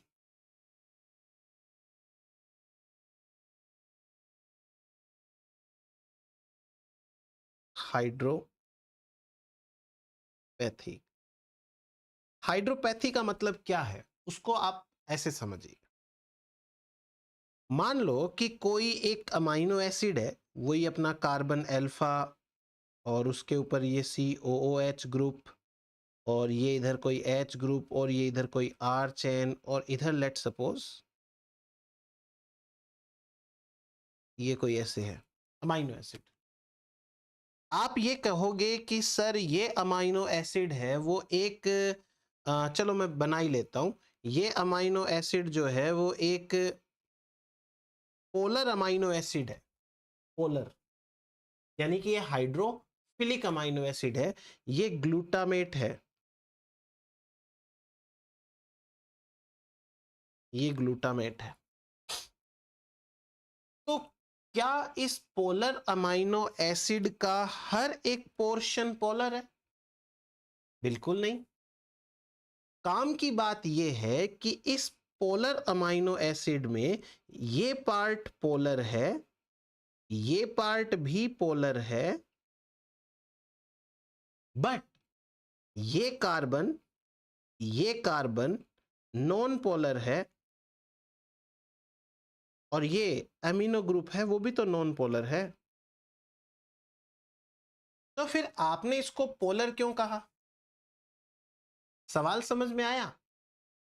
तो जवाब इसका यह है कि इस पूरी स्ट्रक्चर के अंदर ये हाइड्रोजन है, ये भी पोलर है, इस पूरी स्ट्रक्चर के अंदर ओवरऑल पोलर स्ट्रेंथ ज्यादा है।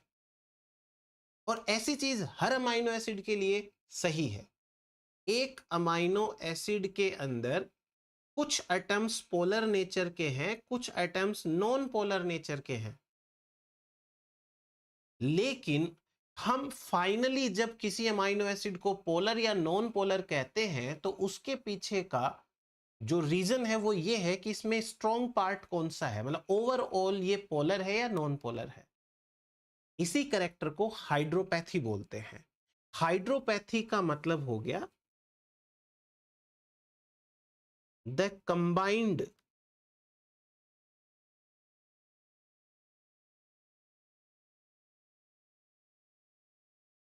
Hydrophilic and hydrophobic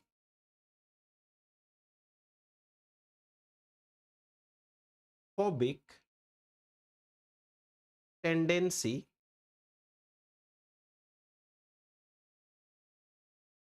of individual amino acid, इसको बोलते हैं हाइड्रोपैथी। अब ना हाइड्रोपैथी के अंदर आपको इतनी चीज समझनी है कि यदि पॉजिटिव वैल्यू आती है, सॉरी पॉजिटिव वैल्यू, तो पॉजिटिव वैल्यू का मतलब है कि ये हाइड्रोफोबिक नेचर का है, और यदि नेगेटिव वैल्यू आती है तो ये हाइड्रोफिलिक नेचर का है, हाइड्रोफिलिक। अब यदि अपन एग्जाम्पल के फॉर्म में बात करें तो जो साइड चेन की बात हो रही है,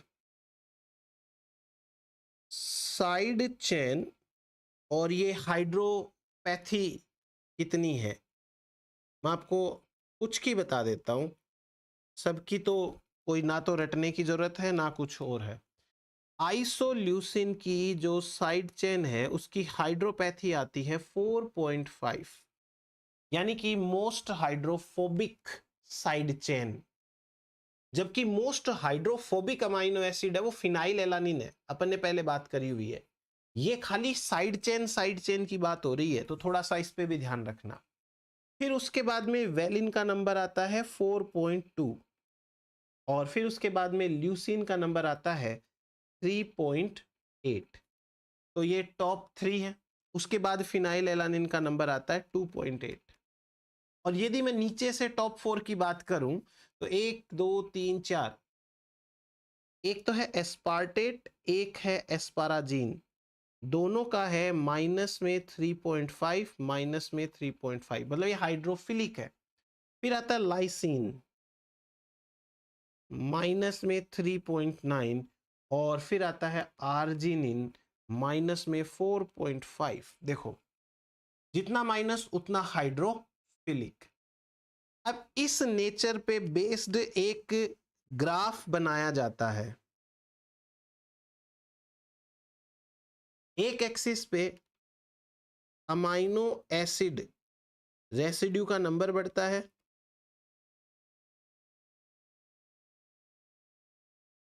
और दूसरी तरफ हाइड्रोपैथिक इंडेक्स, हाइड्रोपैथिक इंडेक्स बढ़ता है। ये 0 वैल्यू है। इधर जाएंगे तो हाइड्रोफोबिक होगा,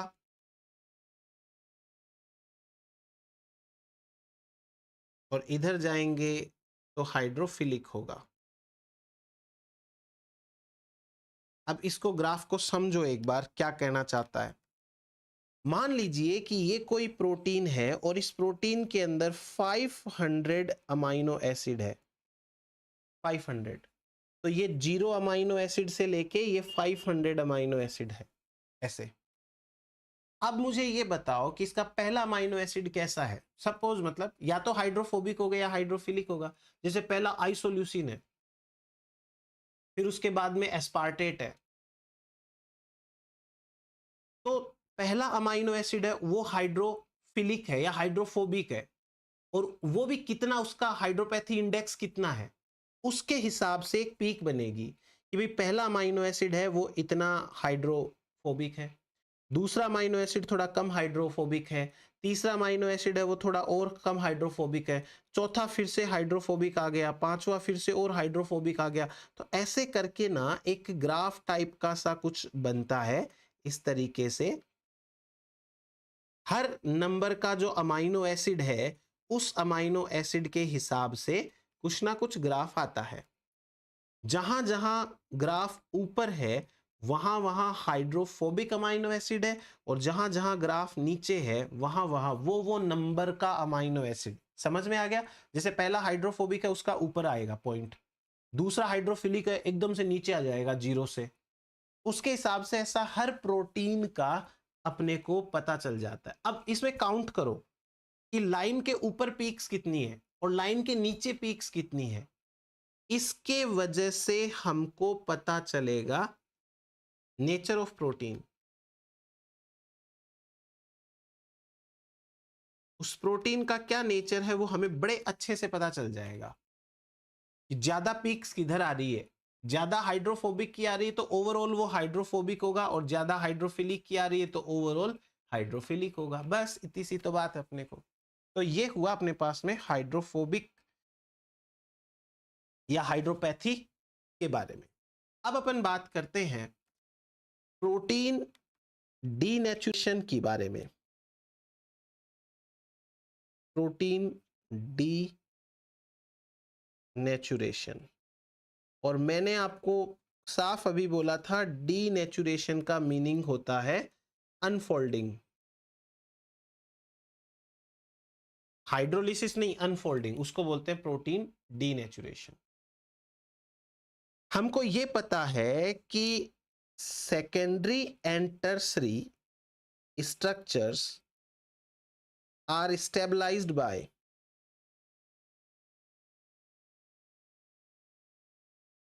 कौन स्टेबलाइज करता है? Non covalent interactions. Non covalent interaction है वो इसको स्टेबलाइज करती है। अब क्या किया जाए? अब अपन इसको डिस्टेबलाइज करते हैं, डीनेचर करते हैं, अनफोल्डिंग करते हैं। तो अनफोल्डिंग करने का तरीका देखो। पहला तरीका है हीटिंग। सोचो हीटिंग क्या क्या करेगी। आपके सामने मान लो ये कोई प्रोटीन है और आपने इसको हीट किया और ये सीधा हो गया बेचारा। तो हीट ने यहां पर क्या क्या काम किए होंगे? पहला, breaking non covalent interactions.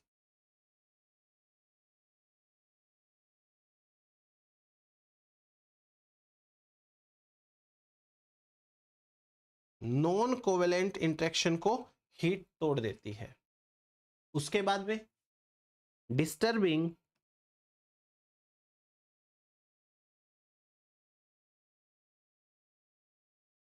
Ionic interactions. Ionic interactions है उनको भी खराब कर देती है। तो तीसरा,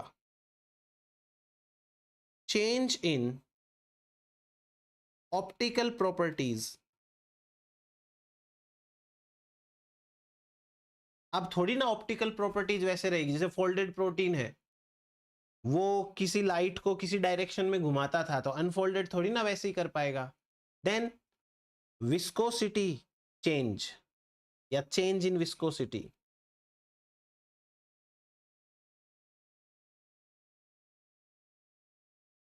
पहले विस्कोसिटी क्या थी, कितना वो विस्कस था, अब उतना नहीं रह पाएगा। उसके बाद में लाइट एब्जॉर्प्शन,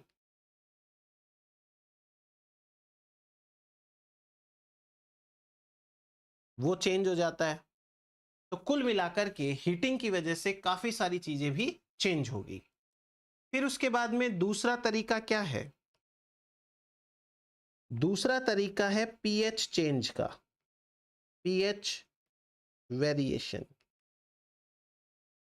जब आप कभी पीएच चेंज करोगे तो हाइड्रोजन आयन की कॉन्सेंट्रेशन कम ज्यादा होगी, और हाइड्रोजन आयन की कॉन्सेंट्रेशन जैसे ही कम होगी तो जो साइड चेन्स होती हैं अमाइनो एसिड्स की वो डिस्टर्ब हो जाएंगी और अल्टर्ड हाइड्रोजन बॉन्डिंग बनाएगी।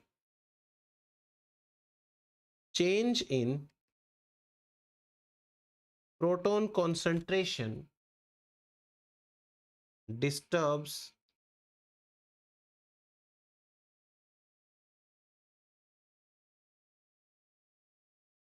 Hydrogen bonding.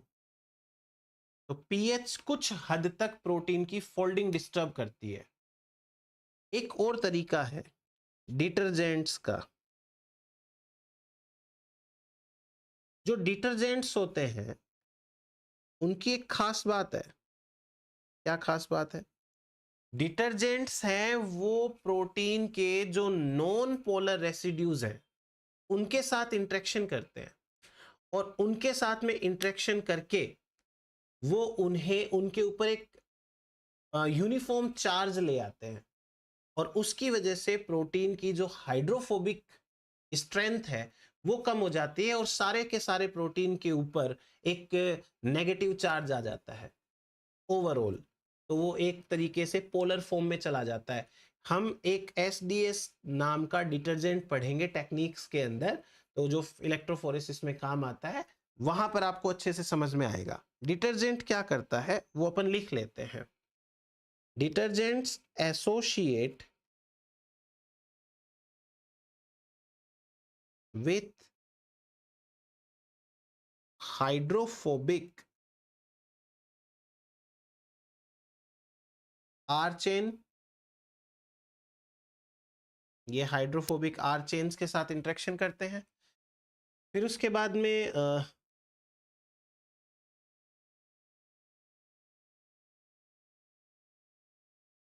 Overall charge of protein change हो जाता है। ये एक बार डिटर्जेंट के लिए इतना ही समझिए। अब उसके बाद में एक वेरी वेरी इंपॉर्टेंट टाइप का कॉन्सेप्ट है। कुछ केमिकल्स होते हैं जिनको कहते हैं च्योट्रोपिक एजेंट्स। च्योट्रोपिक एजेंट्स क्या होते हैं? These are the chemicals which disturb or which break non-covalent bonds या non-covalent interactions. These are the chemicals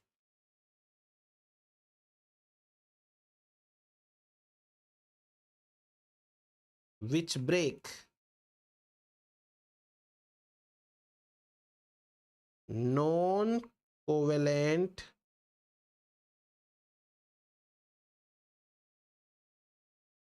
interactions, जो नॉन कोवेलेंट इंटरेक्शंस को ब्रेक करते हैं, जैसे कि यूरिया, NH2CnH2 और इसके ऊपर O, NH2CO NH2 यूरिया है ना। अब आप एक काम करें, जो यूरिया में कीटो ग्रुप है उसकी जगह एमिनो ग्रुप लगा दो, तो क्या स्ट्रक्चर बन जाएगी? इस केमिकल का नाम है ग्वानिडीनियम आयन। इसका नाम है ग्वानिडीनियम आयन। ये दोनों ही क्या करते हैं? ये दोनों ही प्रोटीन के नॉन कोवेलेंट इंटरेक्शंस को तोड़ देते हैं। बट एक चीज ध्यान रखनी है, ये डाइसल्फाइड बॉन्ड नहीं तोड़ सकते, या किसी भी तरीके का कोवेलेंट बॉन्ड, पेप्टाइड बॉन्ड तो दूर की बात है। Urea and guanidinium cannot break disulphide bond. इस बॉन्ड को नहीं तोड़ सकते, और ये लाइन आप जो है वो याद रखोगे। चलो, अब मैं आपको बताता हूं एक very very important experiment. Christian Anfinsen experiment.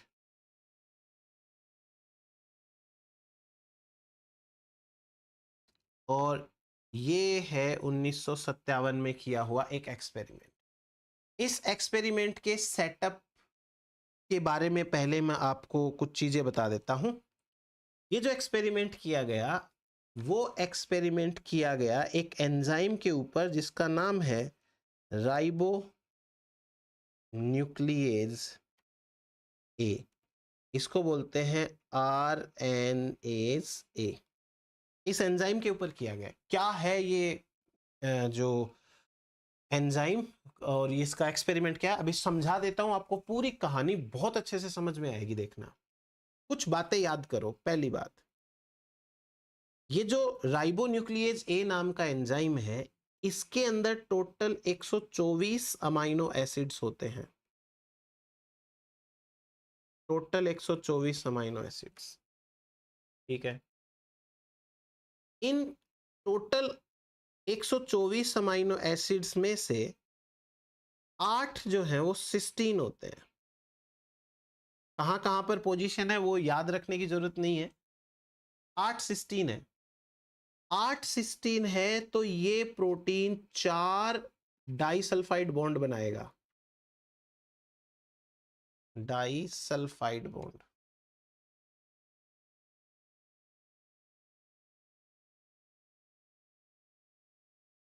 ये 4 डाइसल्फाइड बॉन्ड बनाएगा, ठीक है भाई। अब ये जो चारों डाइसल्फाइड बॉन्ड बन रहे हैं, वो बॉन्ड्स को तोड़ना है। यानी प्रोटीन को डीनेचर करना है। कैसे करेंगे अभी अपन बात कर लेते हैं। हमें इस एक्सपेरिमेंट के अंदर और क्या क्या चाहिए। एक तो हमें चाहिए 8 मोलर यूरिया सॉल्यूशन। ये 8 मोलर यूरिया सॉल्यूशन का क्या रोल रहेगा यहाँ पे, यूरिया का क्या रोल होता है अभी पीछे पढ़ा था। ये ब्रेक करेगी नॉन कोवेलेंट इंटरेक्शन। ठीक है, फिर उसके बाद में एक एंजाइम लगेगा उस एंजाइम का नाम है 2 मरकैप्टो इथेनॉल। इसको शॉर्ट में बोल दो आप 2MCE, 2 मरकैप्टो इथेनॉल। ये एंजाइम एक डाइसल्फाइड बॉन्ड को तोड़ने वाला एंजाइम है। डाइसल्फाइड बॉन्ड रिडक्टेंट या डाइसल्फाइड बॉन्ड ब्रेकिंग एंजाइम। और इस एंजाइम को बोलते हैं रिडक्टेंट। रिडक्टेंट क्यों बोलते हैं, क्योंकि ये डाइसल्फाइड बॉन्ड को रिड्यूस कर देगा। मैंने आपको एक कॉन्सेप्ट समझाया था, मैं यहाँ पे शॉर्ट में लिख देता हूं। जैसे मान लीजिए ये सिस्टीन है और ये सिस्टीन है, और यदि इनके पास में SH ग्रुप है इनका, तो ये अभी ऑक्सीडाइज्ड फॉर्म में है। अब क्या करना है, सॉरी ये अभी रिड्यूस्ड फॉर्म में है, ये रिड्यूस्ड फॉर्म में है। अब क्या करना है, इनका ऑक्सीडेशन करना है। ऑक्सीडेशन का मतलब क्या होता है, रिमूवल ऑफ हाइड्रोजन। जब हाइड्रोजन हटेगा तो हाइड्रोजन के हटने से ये सल्फर सल्फर के बीच में बॉन्ड बनेगा, ये तो हो गया डाइसल्फाइड बॉन्ड।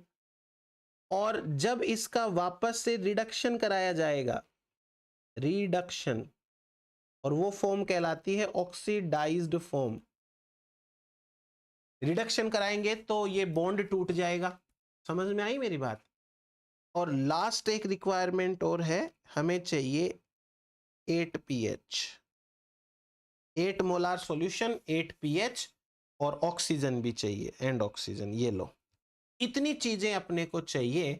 और अब अपन एक एक्सपेरिमेंट है छोटा सा, वो समझ लेते हैं।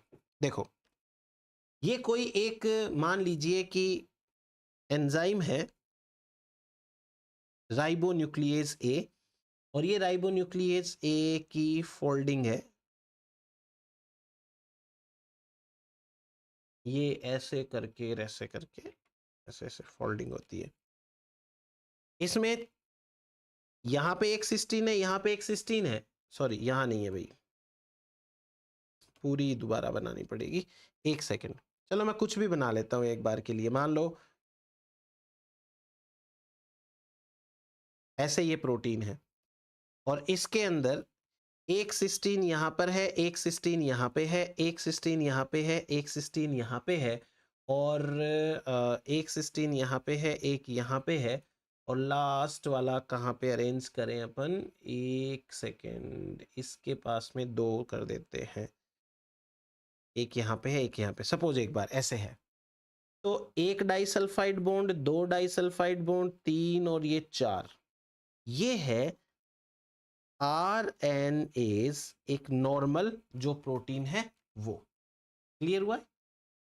अब अपन ने क्या किया, इस एंजाइम को हमने रखा एक तो 8 मोलर यूरिया सॉल्यूशन, और साथ ही साथ 2 मरकैप्टो इथेनॉल के अंदर।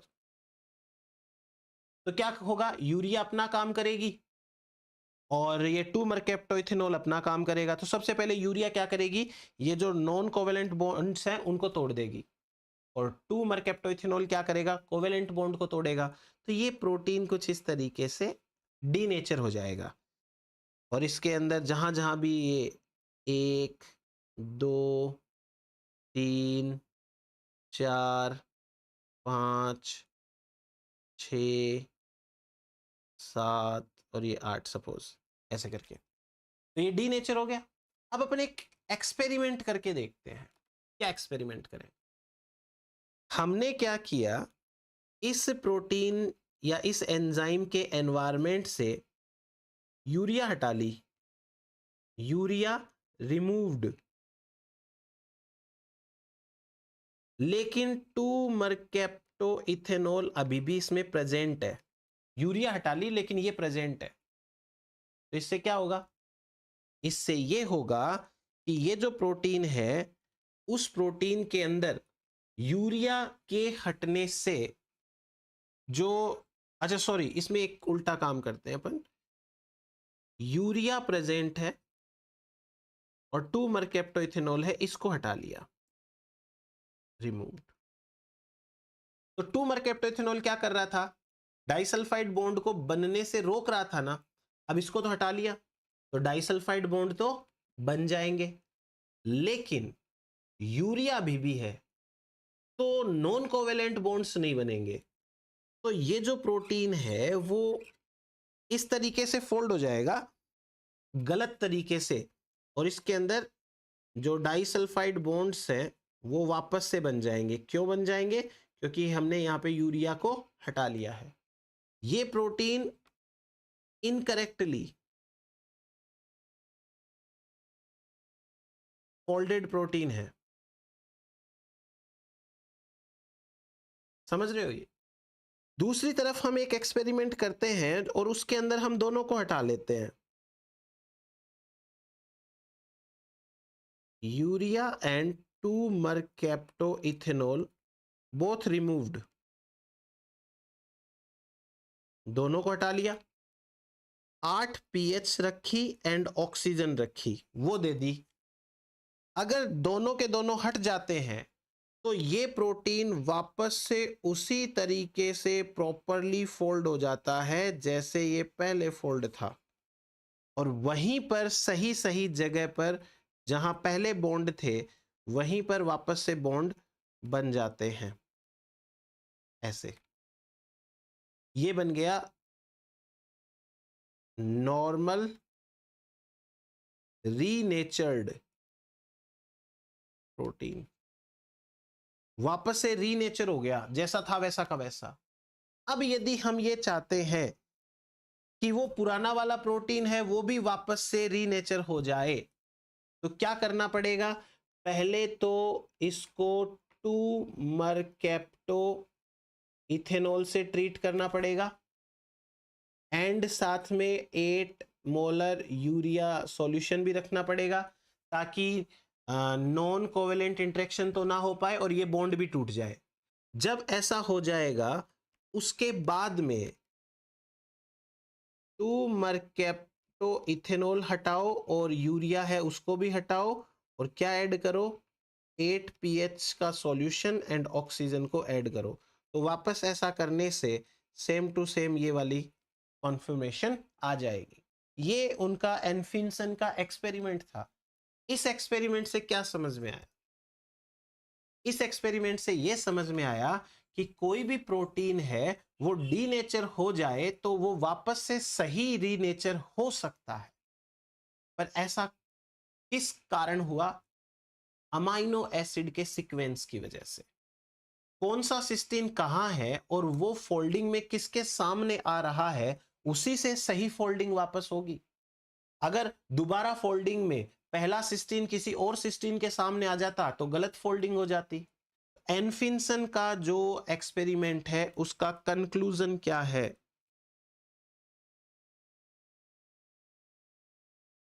तो भाई इसका कंक्लूजन ये है कि इसका कंक्लूजन ये है, amino acid sequence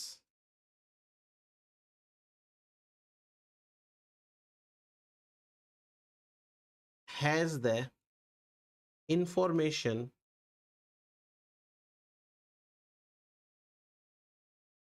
to fold the protein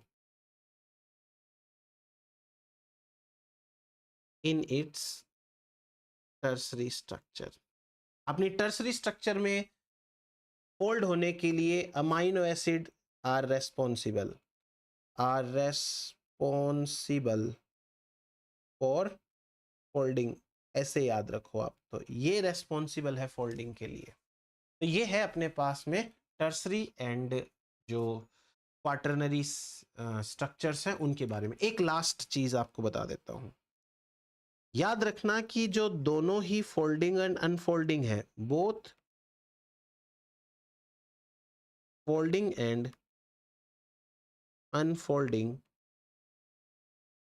has all और नन फिनोमिनन या कोऑपरेटिविटी।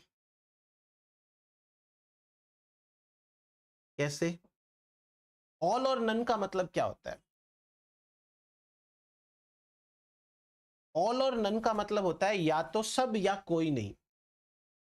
फॉर एग्जाम्पल, यदि हम प्रोटीन को थोड़ा सा डीनेचर करना चाहें यूरिया डाल के, तो स्टार्टिंग के अंदर कुछ इंटरेक्शन टूटेंगी, वो डीनेचर होगा, लेकिन थोड़ी देर बाद में सारी की सारी इंटरेक्शन अपने आप टूट जाएगी।